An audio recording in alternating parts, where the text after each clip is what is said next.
Hello hi नमस्कार। आज आम बाहर माँ हिंगुला को दर्शन करवार लगी। आपण समस्त को भी माँ हिंगुला को दर्शन करामी। रास्तार बहुत सारा गाँ पड़सी तार जाकर हिंगुला मंदिर आसला। आम मंदिर तो ये नहीं जाऊँ उभास्थल जीमु जेनु माँ बाहर ही अग्निरूपा होकर अच्छन।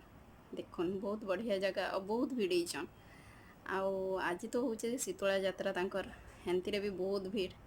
आउ प्रसाद आम बहुत मुस्किल रे देलु भी और बहुत मुस्किल रे पाइलु भी।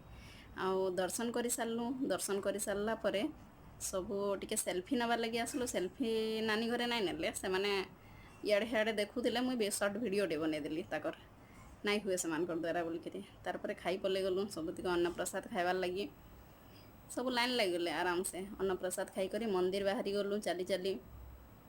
उबास्थली मंदिर टिके बाट पड़वा बाटे मार्केट बसला। मार्केट रे समस्ते गिना किना कले तार मंदिर जिमा। Bye bye.